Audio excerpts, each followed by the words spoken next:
Hello percussionists, my name's Brendan Thompson, and in this video we're going to be talking about articulation for timpani and auxiliary percussion. For timpani, one way that we can achieve different articulations is with our mallet selection.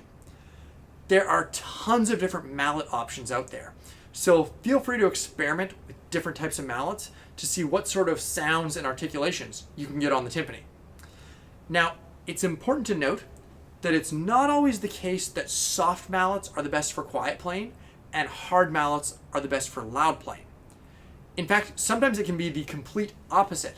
Sometimes soft mallets work great for loud playing and hard mallets can be really nice on quiet articulate passages.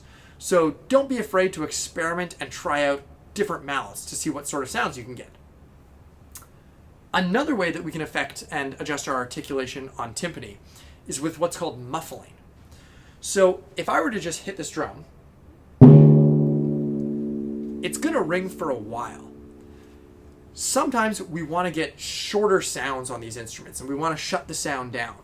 So we do that by doing what's called muffling or dampening the instruments. So on timpani, we're going to muffle the timpani by using our back three fingers and just putting them on the drum in the exact same spot that we just played.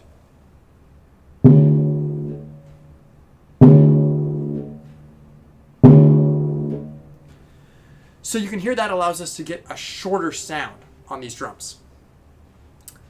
One concept that kind of ties into articulations for us sometimes is dynamics. And on timpani, the dynamics are controlled entirely by our stick height.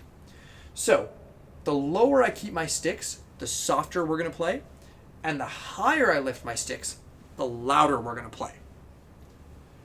Now when we go to bass drum, it's going to follow that exact same concept for dynamics.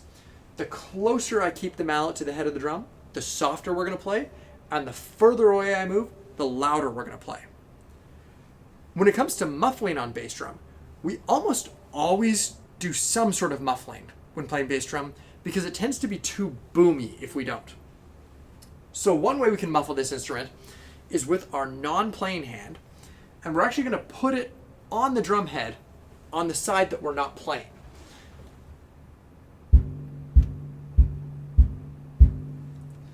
So you can see that gives us a bit of a shorter sound.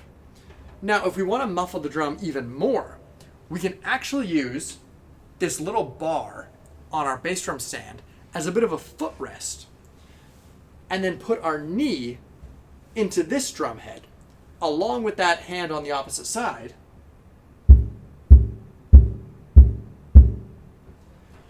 and you can hear that gives us an even shorter sound.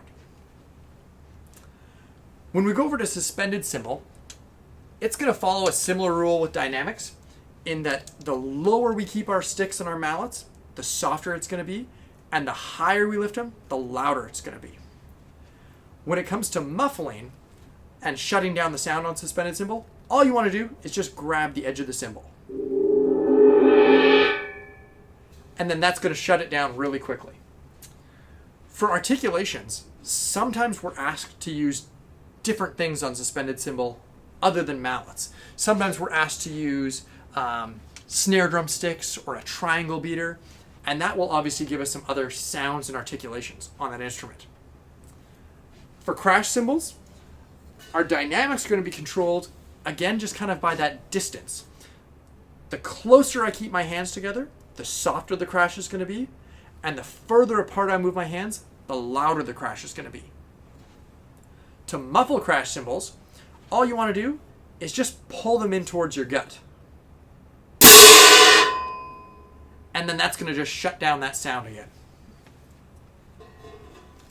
For tambourine, it's going to follow the same dynamic rule as all these other instruments, and it's going to be all about the height of that duck hand.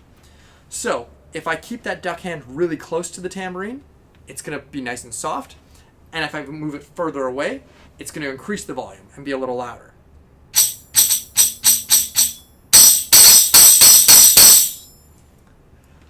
Lastly, when we go over to triangle, again, it's going to follow that same dynamic rule. The closer we keep the triangle beater, the softer we're going to play, And the further away we move it, the louder we're going to play.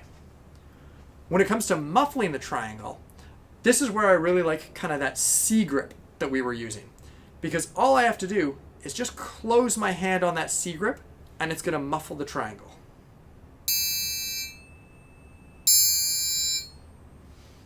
So, hopefully these little tips help us achieve some different articulations and different sounds on all these different instruments.